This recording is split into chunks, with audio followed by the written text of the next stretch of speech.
I said hello to those people first, because you know what? They're watching it on a screen, so we had to be nice, right? And let me give you, there are 2,000 people in the other room, and let me give you a little something else. They sent away, and this is sad, they sent away over 5,000 people outside. And look at this place. I want to thank the fire marshal, because obviously we have a great fire marshal here.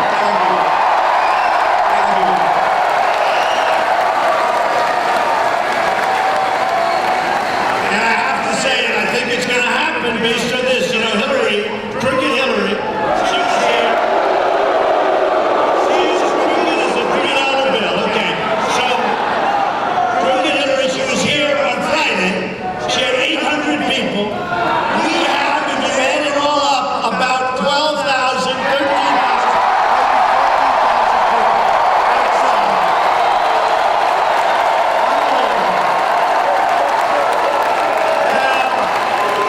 I don't know what that means in terms of November 8th, but it's not bad news. Do we agree? Republicans have not won the state of Pennsylvania, and look what you have. Your companies are all gone, your jobs are all gone. You haven't won the state of Pennsylvania in 28 years.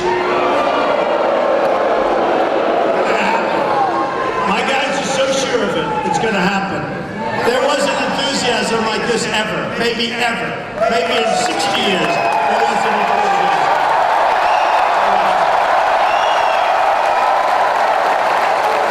So we're going to do great. I think we're going to win it. I guess the polls have it sort of even right now, but I don't think they put, you know, it's always embarrassing to me. They say, and that's just been proven in the primaries. I go into a primary that says it's going to be close, I win by a landslide. It's a little embarrassing.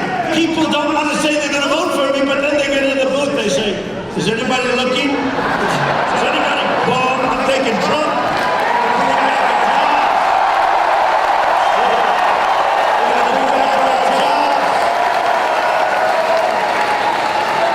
We're bringing back our jobs. So we have a couple of people here tonight, very special people. We have 3 people that have been so good to me. Congressman Scott Perry, where's Scott? Scott! He's a good guy. Lou Barletta.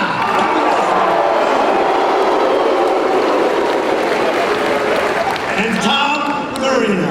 Where's Tom?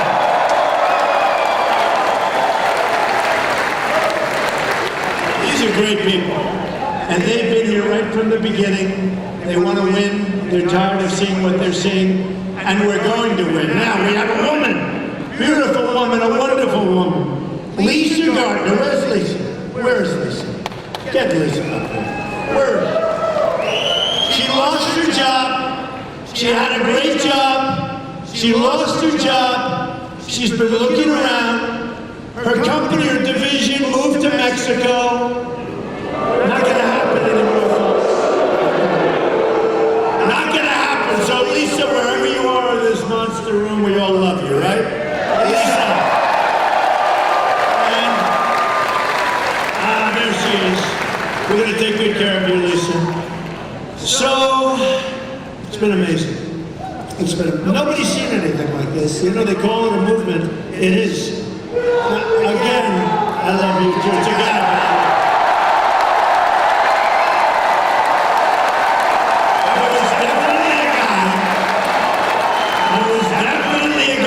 I love you too. Thank you. Now, this has been very special. This whole journey started on June 16th. Total of 17 people, one by one by one. Now we have one left. One left.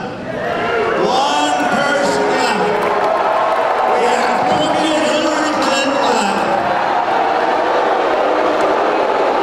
4 more years of Obama. Supreme Court justices that will turn this country into Venezuela. You know, I said to somebody before, very important person, I said, even if they don't like me, which you do, even if they don't like me, they have to vote for me because I am going to pick great Supreme Court justices.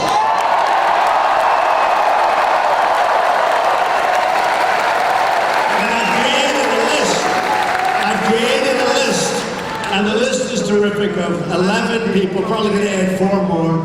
Federalist Society picked, all like fantastic people. People you'd be proud of. People like Justice Scalia, who passed away. People like Justice Scalia.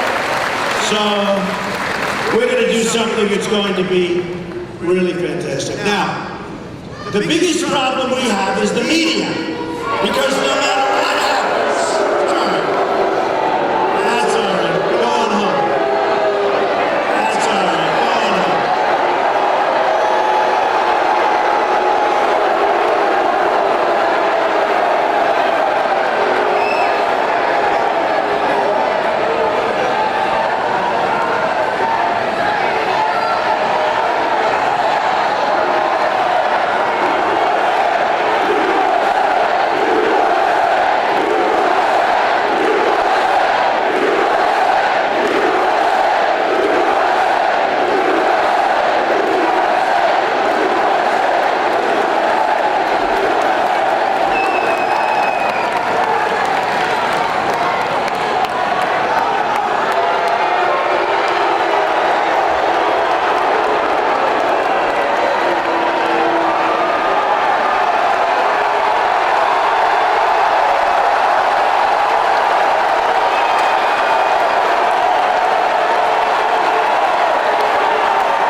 And isn't it sad?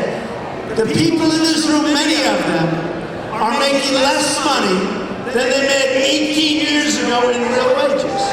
They're working twice as hard. In many cases, they have 2 jobs instead of 1 because of Obamacare, where everybody gets fired and then rehired part-time. Just hang in, folks. It's not going to be long. And by the way, while we're on it, we're going to repeal and replace Obamacare.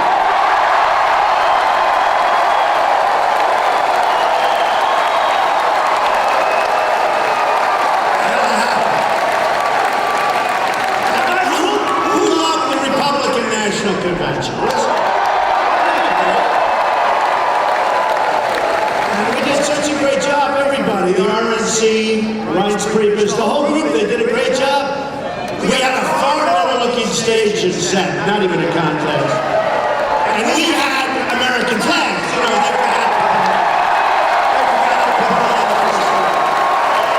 they started putting them on toward the second day.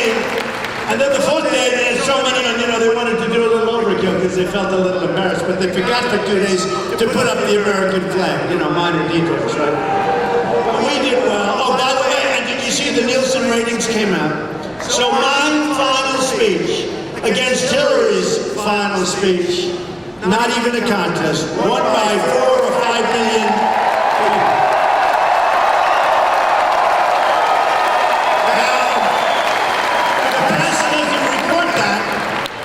As an example, when Bernie Sanders people all walked out, you had this mass exit, nobody shouted.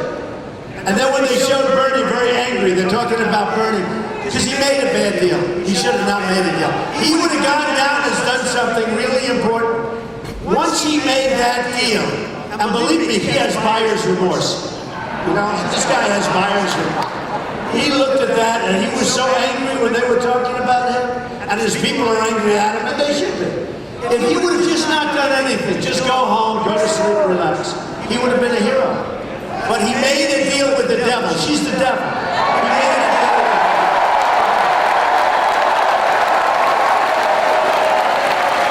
And when they had that camera on him, did you see? The camera's on him and his wife, and she grabbed him a little bit by the shoulder and she pulled it away. Because he was not happy. Made a bad deal. And then she picked, as you know, she picked a vice presidential candidate who is like the opposite of him. Now, whether you like it or not, and by the way, Tim Kaine from Virginia has one problem. The first thing he did in his first week in office, when he was governor of Virginia, is he raised taxes by $4 billion. Unemployment went through the roof. Unemployment went absolutely through the roof. And he's not even popular there. I don't get it. Well, our governor from Indiana, Governor Mike Pence, he's our VP.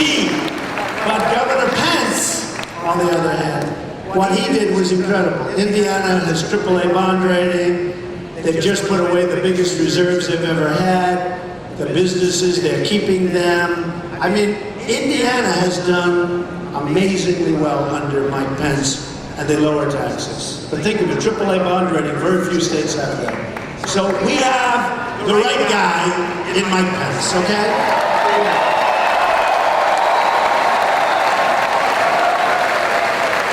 The biggest problem we have is we have a very dishonest media. We have a media that is so dishonest that no matter what, it makes no difference. But these are among the most dishonest people you'll ever meet. These people, you know, I've had days where I said, boy, this was a great day. I look forward to seeing it tonight or tomorrow, and it's brutal. I say, what happened? But we're going to punch through the media. We have to. The New York Times is totally dishonest. Totally dishonest. Washington Post, been a little bit better lately, but not good. By the way, New York Times, which is failing, really failing badly, which I call it the failing New York Times. Every story they write is a hit job. I could do the greatest thing in the history of the world. I could come up with a cure for the most horrible disease in the world. And they'd give me a front page, horrible story. The New York Times is very dishonest, but it'll be out of business soon, I hope. Anyway, really dishonest reporters.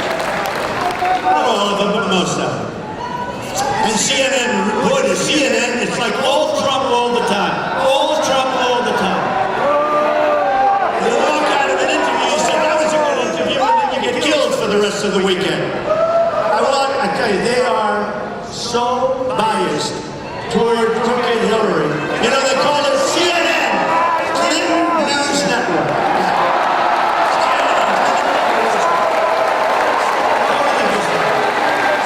But hopefully a lot of people aren't watching it. Hopefully a lot of people. So I have to tell you this is very depressing.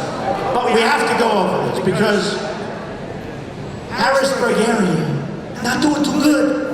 We gotta make it do good, right? You know?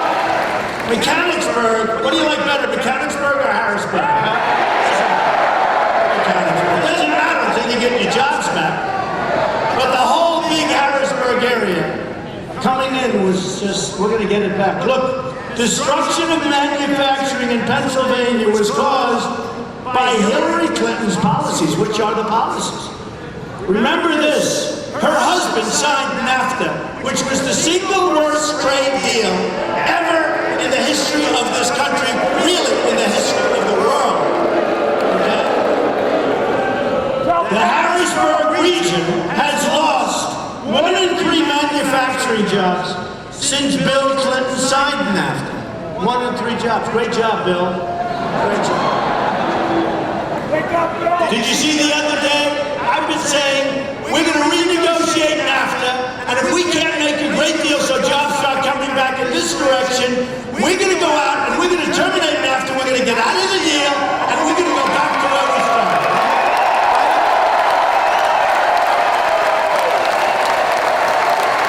And the dishonest media is going, well, that's a very harsh say. What's harsh? It's a horrible deal. We're losing all our jobs, we're losing all our companies. Right now, as you're standing here, I'm telling you, your companies are negotiating to move to Mexico and other places.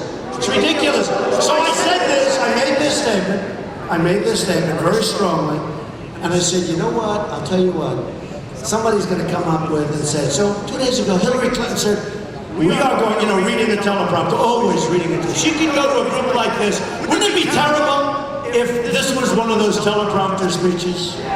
Ladies and gentlemen of Mechanicsburg,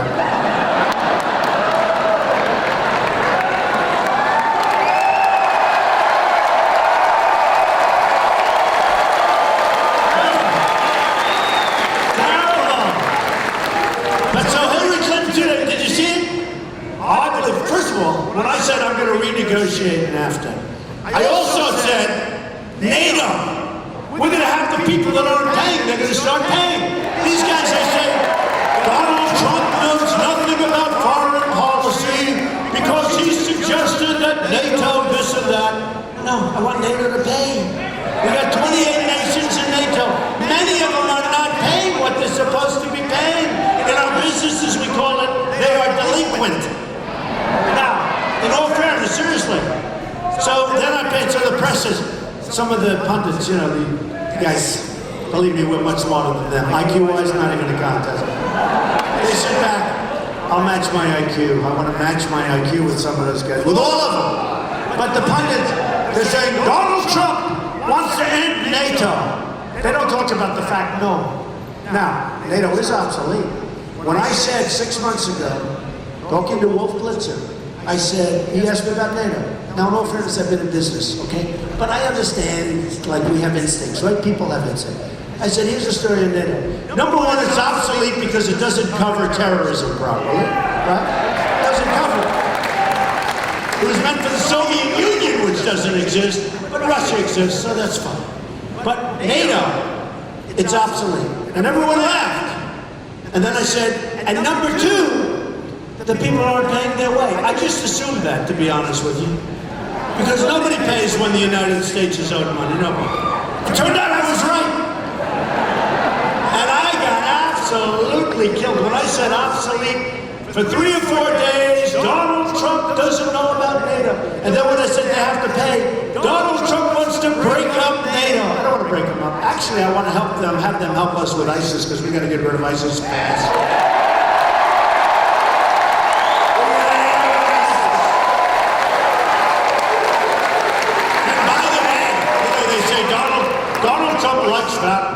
Putin. So here's the story. By the way, if we could get Russia to help us get rid of ISIS, if we could actually be friendly with Russia, wouldn't that be a good thing? That's okay.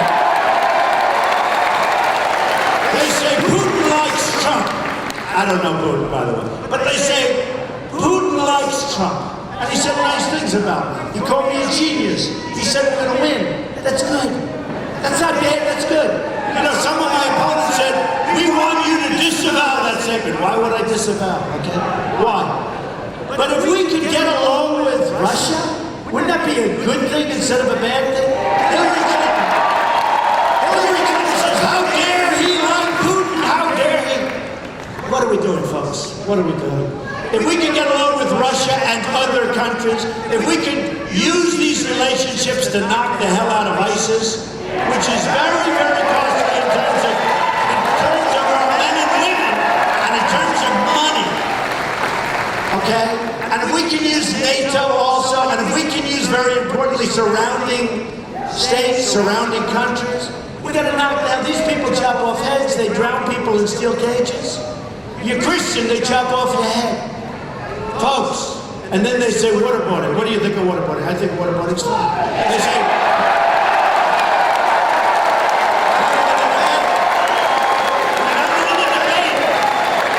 what are the debates? Oh, I look so forward to the debate with Hillary. I look so forward.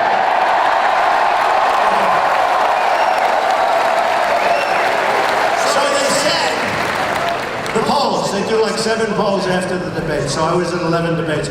They said, in the polls, I won every single debate that we won in out of the 11. Every single debate. I look so forward to this because honestly, I'll give you an example. During one of the debates, they asked one of the people, I won't mention names, because most of them are with me now. A few still haven't gotten used to the fact that, man, did we beat them badly. Right? People about waterboarding, you could see that person was very, very shy about it, didn't want to talk about it. Well, I don't want to talk about it. Then they said, what do you think about waterboarding, Mr. Trump? I said, it's fine, okay with me. It's okay with me, if you can get it, you gotta get it approved. You know, we go with a whole different set of rules. They can chop off heads. They can drown people. They can bury you in sand. And we can't waterboard, okay? Let it off. Very hard when you're not playing on a level playing field, folks. But if we don't get tough and smart and vigilant, we have to be careful. We have people like in San Bernardino. They saw that there were bombs in that apartment. They didn't turn them in. Why aren't they turning them in? They have to turn them in. And if they don't turn them in, they should be responsible for all those deaths. They have to turn them in. 100%. But you look at what's going on, Nice. You look at what's going on in France. A friend of mine, he loves France. I said, how you doing? Going to France? This is like a year ago, yeah. I said to him last week, how'd you like France? He said, France is no longer France. I don't go there. I said, I don't blame you. What's happened to France and so many other countries, we don't want that to happen to us, okay? Take a look at Germany. Take a look at Germany. You know, in England, in the UK, I said Brexit's going to happen, right? I said. So I'm like, the only one, it was like a 20% chance, breakup. The reason is because the people over in the UK didn't want to have these people forced in to their country that they don't know who they are, where they come from, no proper documentation. They look at the crime in Germany, they look at the crime in France and plenty of other places, including sections of Sweden now. They have small sections, pockets of Sweden. It's terrible.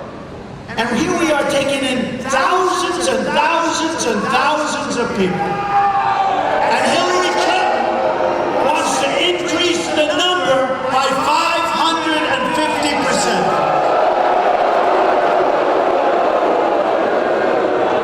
All right, so let's get back to this depressing news. Like that's not depressing. Pennsylvania has lost 1 in 3 manufacturing jobs since Bill Clinton signed an agreement to put China into the World Trade Organization. Hillary ran through the job-killing trade bill, the deal we made with South Korea. That's another beauty, let me tell you. We don't make good deals anymore. You know what? We don't win anymore.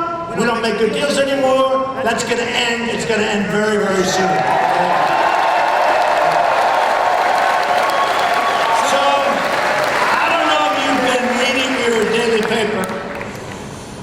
But 1.2% in GDP. In other words, we're sinking. One of the lowest ever. We're going down. We've got to change the rules of the game. We've got to keep our companies. We've got to keep certain people out that don't treat us properly. I'll give you an example. A friend of mine is a great manufacturer. He wants to deal in China. He can't get his product in China. It's better than the Chinese product, the same stuff. He can't get his product into China. But they send their product over here. And for nothing. No tax, no nothing. We're like the stupid people, you know that.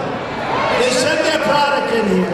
They're dumping steel. By the way, I'm going to protect your mines and your miners, okay? Because your miners are hard.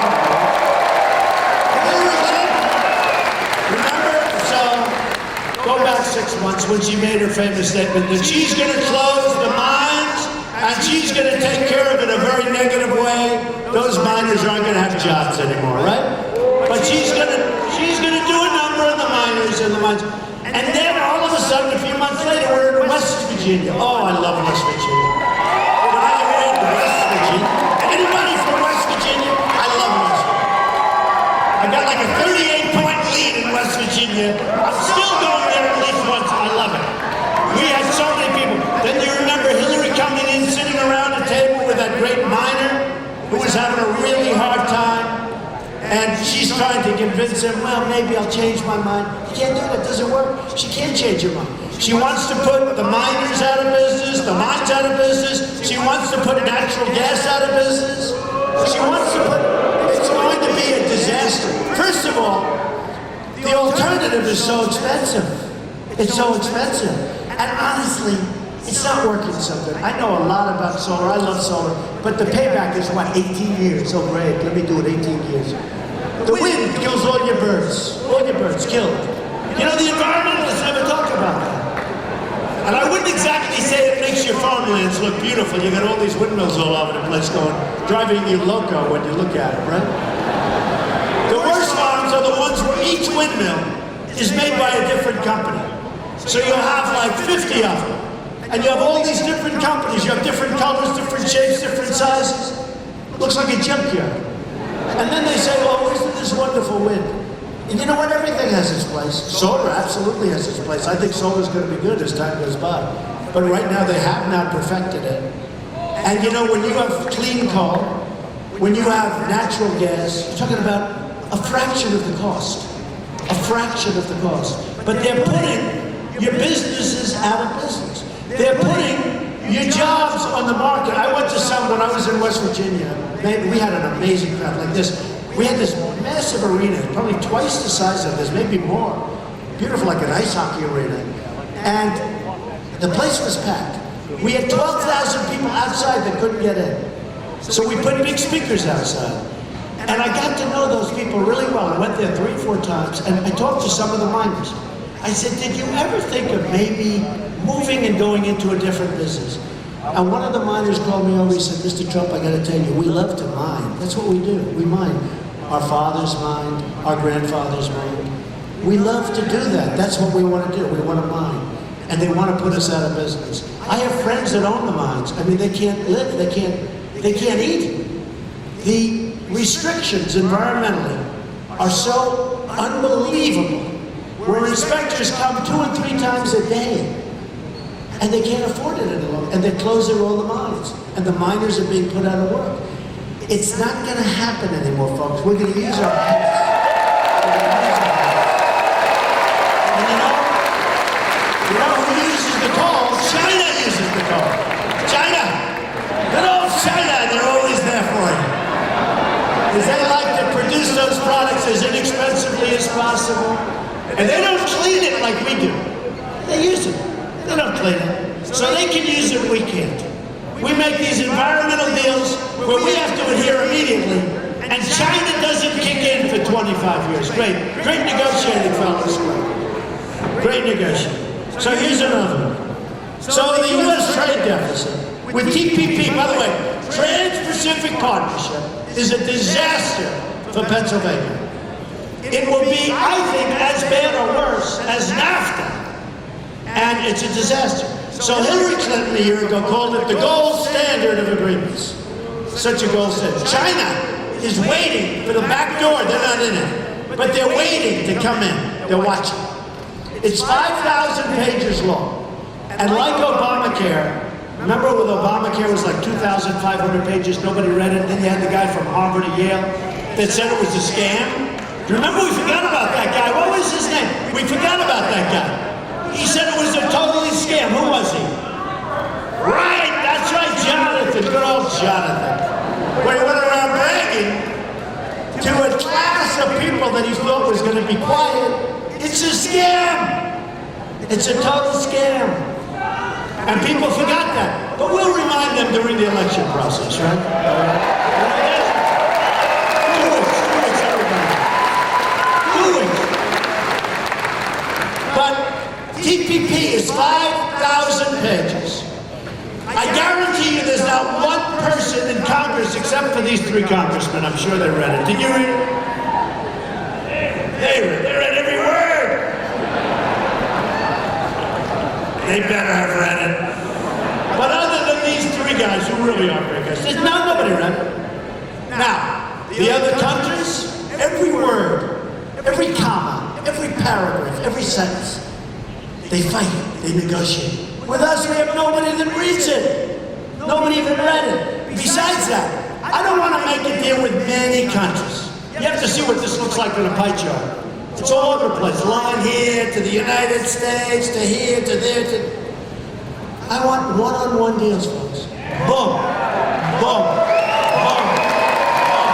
12 deals, 14 deals, 20 deals. Boom. And if the deal doesn't work out, we serve them with a 30-day notice.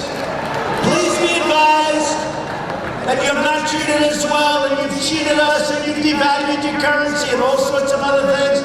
Please be advised we are hereby terminating your deal with the United States. And you know what happens then? You know what happens then? They come back, please don't terminate us, and we make an even better deal. And we give an extension, we give another try. So, TPP disaster. Should never, I think that's the same guy that loves me right now. Should never, ever, ever be approved. So Hillary said it's a gold standard. She saw me speak about it, talking about the fact that they don't do currency devaluation, which is, by the way, the single biggest tool that countries use to take advantage of the United States. Currency devaluation. We don't even talk about it. We don't even talk about it in the TPP. So she saw me, and she said, wow, I'm going to not approve it. So she announced that she wasn't going to approve it. The funny thing, she also announced that she now wants to renegotiate trade deals. Sort of same thing. Can you imagine that? And when I first said I'm going to renegotiate with NAFTA, they all said, that's terrible. He's going to renegotiate. They've been killing us. You know, it's an amazing thing to me. I'm a conservative person. I'm more conservative than the people that think they're conservative. But here's the thing. They talk about free trade. Free trade. I'm a free trader. The problem with free trade is you need smart people to negotiate your deals, right? We don't have smart people. We have the smartest people, but we don't use them. We use political hats. So free trade's fine. So one of these guys standing right back there, look at all those cameras on. All live television. How would you like to do this twice a day, every day, live television? Nobody else has live television. They all have no television. And they get up and they read 22 minutes of speech. Ladies and gentlemen, thank you very much for being here. Same speech. And they'll read it 200 times. 200 times during the campaign, like a primary. And then they wonder, how come Trump beat us?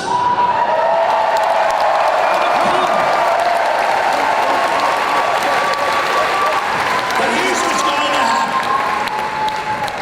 Here's what's going to happen. So Hillary went now, she's going to disapprove TPP. Except the governor of Virginia, the current governor of Virginia, Terry McAuliffe, is, I think, closer to Hillary than Bill Clinton. Okay, that's a pretty good story. I believe it. Terry is closer than Bill. He knows her better than Bill does. The governor of Virginia made a statement the other day. And he said in his statement, and it caused him lots of, don't worry, she's going to approve it. She'll make a couple of changes, she's going to approve it. You know what the changes are? Like, take the comma out. Let's move the sentence over here. She's going to approve it. And it's going to be a disaster for Pennsylvania. It's going to be a disaster for the country. But in particular, it's going to be a disaster for Ohio and Pennsylvania and Michigan.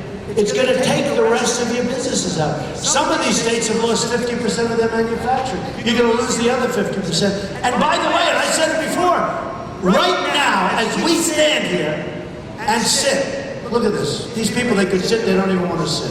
Isn't that exciting?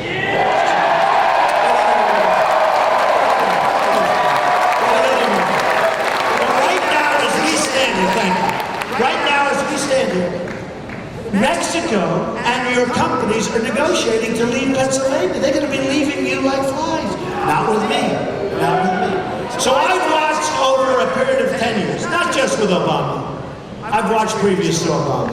I've watched as people come up and they say, and I've dealt with the politicians, and I work with all the politicians. I get along with all. Frankly, I get along with Democrats, I get along with everybody. You know, when I was a businessman, it was my job to get along with everybody. I get along with everybody. I even got along with Hillary Clinton. I got along with everybody. I owe it to my family, to my company, to my employees. I got a huge company. I got a great company. But I get along with everybody.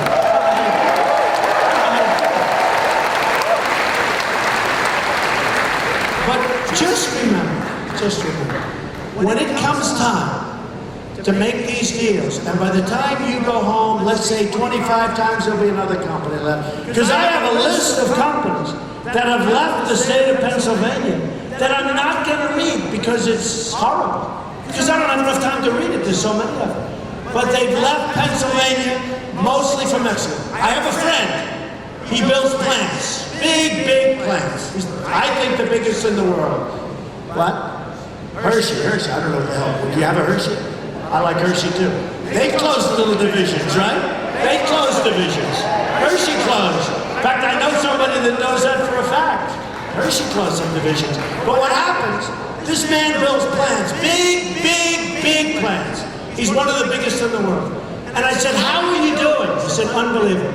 I said, great. So the United States is doing well? No, not really. I said, is it doing good? No, but Don, you have to see Mexico. We are building the most incredible plants anywhere. It's like the eighth wonder of the world. He said that to me last night because I called him. I wanted reaffirmation.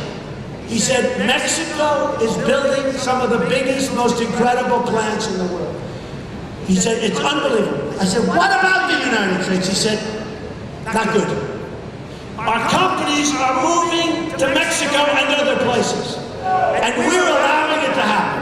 And I've watched this. I've watched it over the years. And I've watched these politicians in Washington who don't know a thing, who use political hacks, people that gave campaign contributions to do the negotiation. Instead of using Carl Icahn, and who endorsed me, by the way, Carl, a lot of the greatest business, we have the greatest business people in the world. We don't use them. And they love to do it. And they don't want money. They want to do it. It's like a chess game for them. And they love the country in their own perverse way. Okay? You know. Not all of these people are nice. Carl says, but not all these people are nice. Some are horrible human beings. Do you care? Do you care if they're horrible human beings? I don't. Some of them don't sleep at night. Some of them turn and toss and sweat. And they think, they're thinking all the time, how am I going to have it? And they're turning and tossing and sweating, and it's disgusting. And these are the people we want negotiating for us, right? Because they don't want to happen what's happening to our country. And a very good friend of mine who's a businessman asked me, how could a certain deal, there was a deal that was made recently, that's so bad for this country. And they said, how could that happen? I said, two reasons. Number one, dishonest politicians. And number two, very importantly, they just don't know. Number three, by the way, is they're controlled by their special interests and their lobbies. They're totally controlled. Now, let me tell you about that, because that's interesting. So, as you know, I funded my primary campaign. I don't want money, I don't want money. So I funded. So I'm in for like $60 million. That's a lot of money, you know. Especially considering everyone said, oh, he's never going to run. Never going to run. Then once I ran, they all said, he ran. A little surprised, but I'm never ran. Then I got 6%, right? They said, well, he's hit his ceiling. Congressman, they said, I hit my ceiling. Then the next week I got 12. They said, that's surprising. It's very good in 2 weeks. But this is it. He said, then I went to 18, 20. Then I went to 22, I went to 28. I went to 29, I went to 32, I went to 40. They kept saying, you hit his ceiling. And then at around 42, when we had 14 people, think of it. I won Massachusetts. I almost got 50%. Can you imagine Massachusetts? Well, Tom Brady likes these things. He's a great guy. He's a great guy. And Coach Thomas. But you know what? Massachusetts, think of it. I got almost almost 50% with many people in there. And these guys said, he didn't hit 50%. How do you hit 50%? I had one where I had 38%. And I had many people, because we had the largest field ever to run, right? Remember Charles Krauthammer and some others? Before I got in, because this is the most talented field of politicians that has ever been assembled in the history of our country to run for political office. I went to my wife and family, I said, man, they must be good. These guys, they must be great. And I said, I'm gonna run anyway.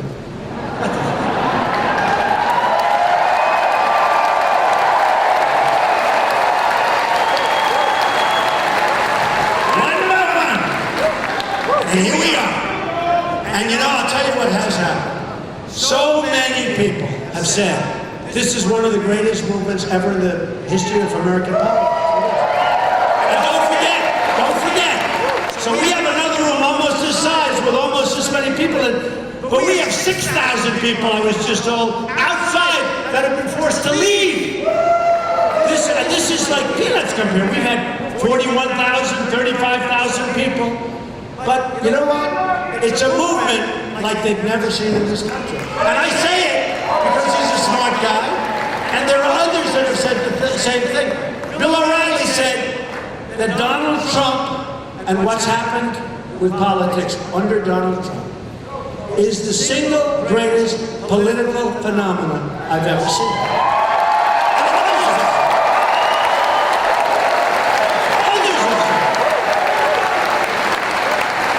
So I get a call from a very respected writer, liberal writer, but that's okay. He's honorable. And he said, Mr. Trump, he called me in September. And then he called me again recently. But in September, it was called the Summer of Trump, and he thought that was fantastic. He had no idea I was going to win. But I did really well in the summer. So they called the Summer of Trump. Then they called I can't say the Fall of Trump, so I call it the Autumn of Trump. You don't want the Fall of Trump. You want the Autumn of Trump. Somebody said, well, it's the summer and the fall. I said, no, don't use the word fall. But here's it. So I called, he said, Mr. Trump, it's been the Summer of Trump. It's been amazing. You've won so many different states. Did you ever think this was going to happen? Did you ever? Then he said, can you imagine? But he talked about it. We had tremendous crowds. No matter where we went, it was like this. I mean, like this. Thousands of people turned away. He said, well, you know, but if it doesn't work out, so he says, no, you don't understand. It doesn't have to work out. What happens? Now I get a call recently. Now we win the nomination. We win in a landslide. We're doing well in the polls. In fact, the poll just came out. We're leading in Pennsylvania.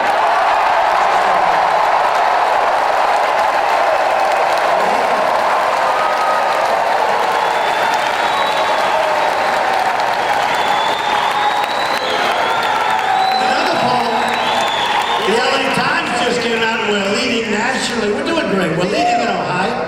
We're doing great. Look, who knows? But he said, it doesn't matter if you win or not. What you've done is going down in the history books. I said, you don't understand. You don't understand. If we don't win on November 8th, you got to get out and vote. If we don't win on November 8th, I will consider this a tremendous waste of time, energy, and money. Believe me. Because you can't do what we have to do. We can't do what we have to do to make our country great again. We can't do it. So what's the purpose of it all?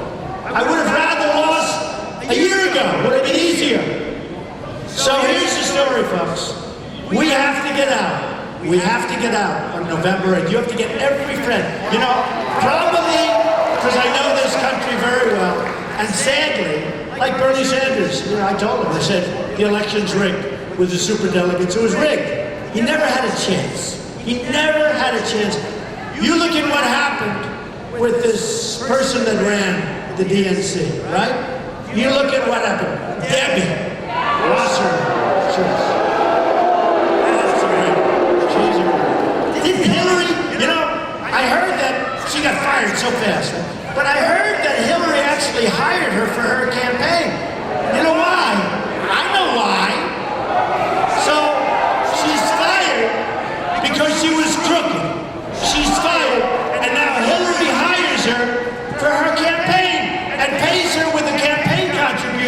are monsters. Okay. Now, speaking of campaign contributions, folks, speaking of campaign contributions, we have had, and I have to tell you one, I have to show this. I just wrote it down very simply. Hedge funds! Hillary Clinton! These are people, and some are friends of mine, I just don't want their money and forget it. These are people, and by the way, so I funded my primary, and the general election, I'm putting up money, tremendous money, but we're raising money, and we're raising a lot of money on a small basis, you know, with the people for $25, $50, $100. And it's going to be announced tomorrow or the next day. We've raised, we think, about $35.8 million. This is unheard of for a Republican.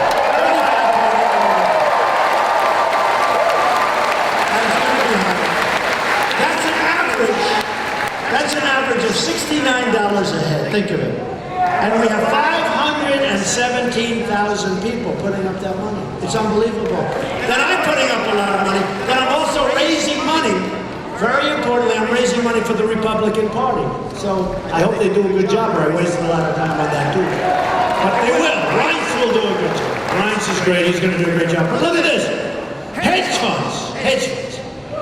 Here's what hedge funds have put up. For Hillary Clinton, and by the way, these are smart people. I know many of them. These are very smart people. Hillary Clinton got $48.5 million from hedge funds. That means the hedge funds own this country. Donald Trump got $19,000. And I don't know who gave it to him. I don't know who gave it. So she got $48.5 million, I got $19,000. And I think I'll probably give it back. I mean, at 19, I might as well just give it. I don't know how it even got in there. I don't know. And by the way, there's a man in the audience, and I feel so sorry for him. I watch him sometimes, although I don't watch CNN very much anymore, I must be honest. But there's a man in the audience who's a terrific guy. And they stack the panels. They have all these total killers, these horrible, some of them are horrible people, like horrible. Disgusting people. They're biased, they're racist, they're disgusting people, some of them. Okay? There's disgusting people. And he sits there and he handles it. His name is Jeffrey Lord.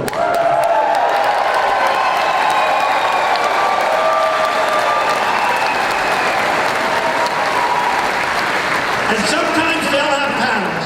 And these are haters. These are people that hate. You know, these are real haters. And you'll have panels 5 to 1, 6 to 1, 7 to 1 plus the announcer.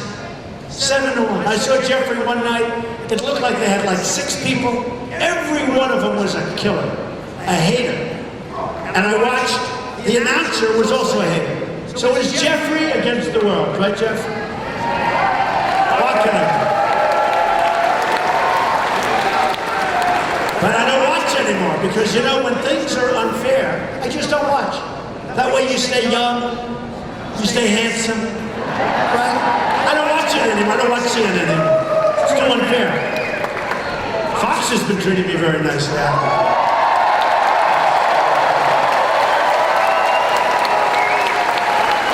So here's what we're going to do.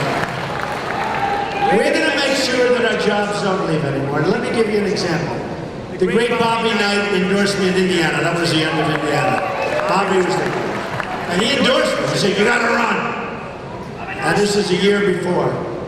And I didn't know him. He called me up and said, Mr. Trump, Coach Knight, sir, you got to run.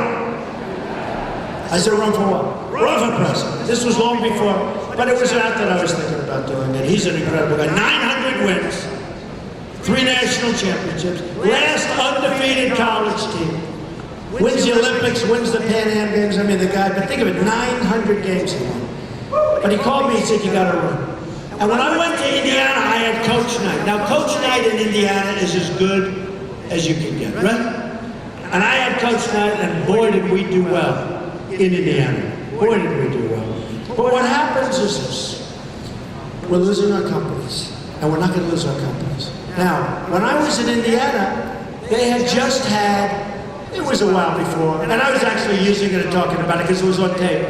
a man fired the people from Carrier Air Conditioning. Now, it doesn't have to be Carrier. I can name, look, I have the list right here. I can name 25 companies that moved out of this area. I can name 50 companies that moved out of Pennsylvania and moved to Mexico and other places.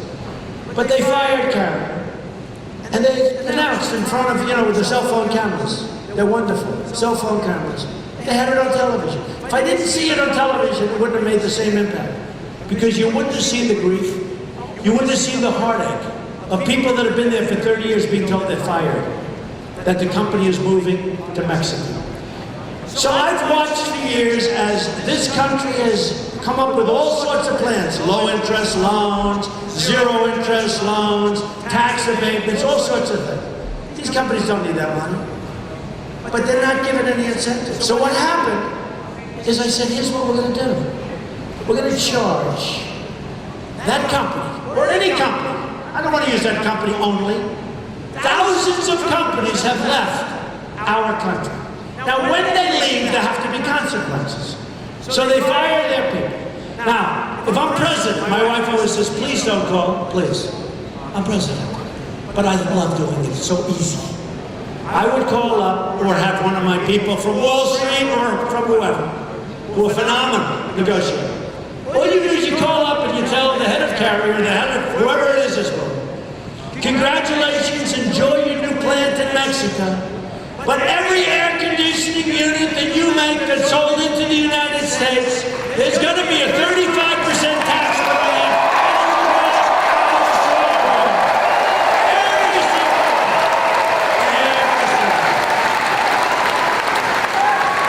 Okay? And here's what's going to happen. If it's Hillary, they're going to hire a lobbyist or a special interest group, get them involved, and she'll absolutely back down. You can't do that, Hillary, Crooked Hillary. You can't do that. You can't do that. These people gave you millions of dollars for your run for president. You can't do it. Me, I don't need anybody's money. I'm putting my money in. I'm getting small contributions. I don't need money. So what happens? They'll call me. I'll say, I have no interest. I don't want to take the call. Don't bother. I know half of these guys. And they're good. You know what they have in their forehead? It's like emblazoned. It says, Hillary. They have total control. Total control. With me, none. So here's what happens. I say, you're going to do that. Number one, they're not going to move. If it's too late, they'll move. If it's too late, they're going to pay us a fortune. Every time they're going to pay us. So either way, we don't listen. Nobody wants to do that. You know why?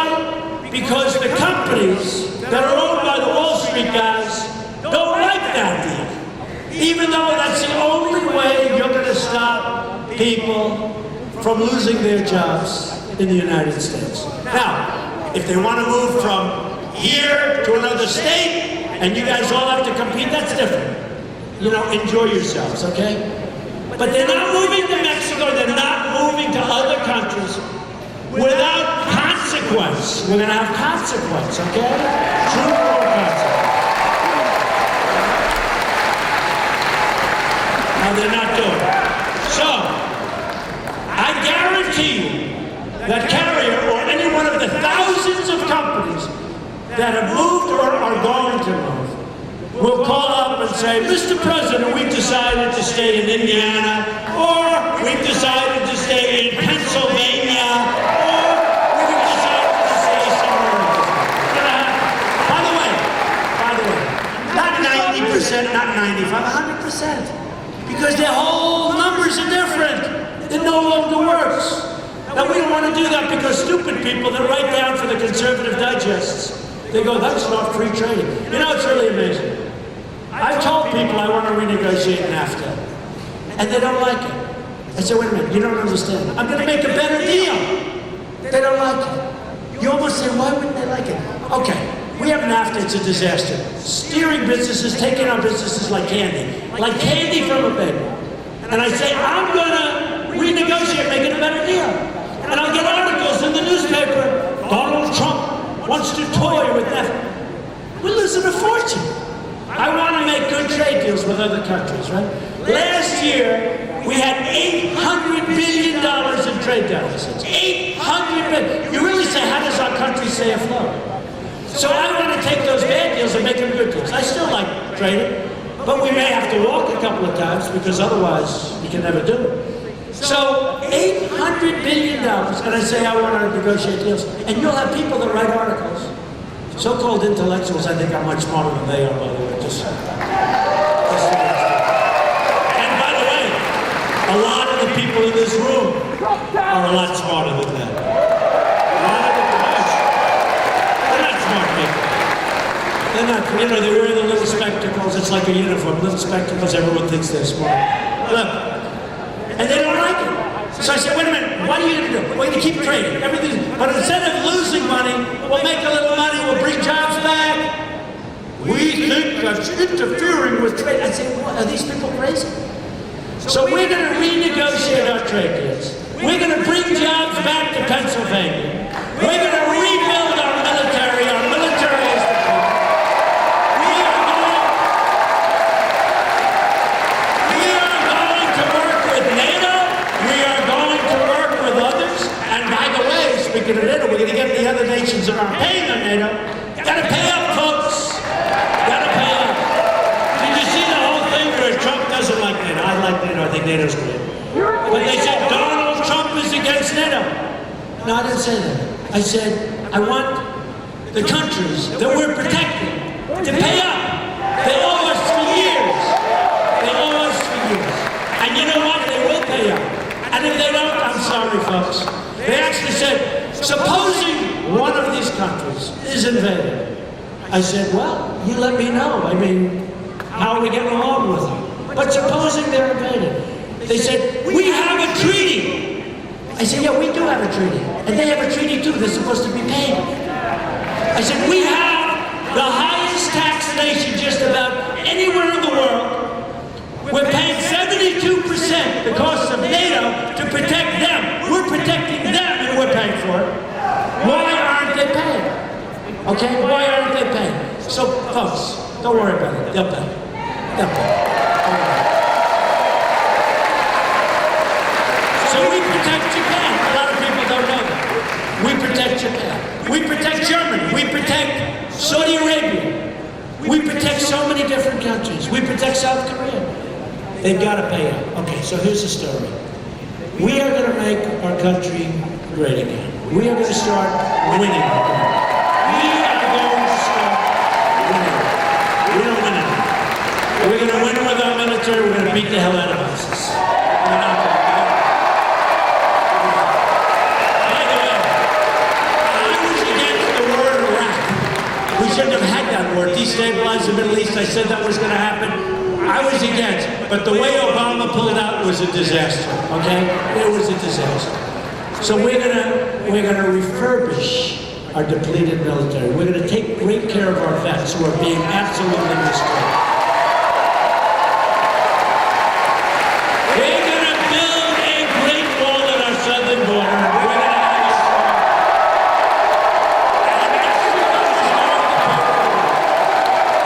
Mexico's gonna pay.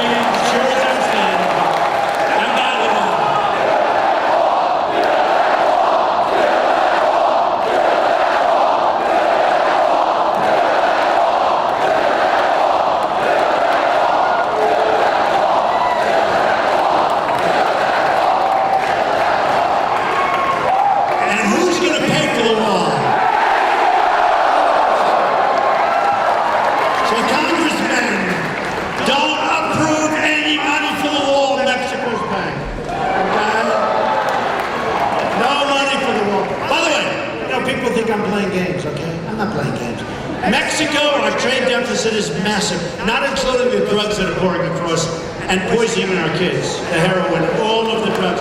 Mexico, and I have thousands of people, Mexicans working for me. These are incredible. Over the years, thousands, and now they're great people. But Mexico, their leaders are too smart for our leaders. And drugs are pouring in. No, we're going to have the wall. The Border Patrol agents endorsed me, 16,500. Sheriff Joe Arpaio endorsed me. Sheriff Joe.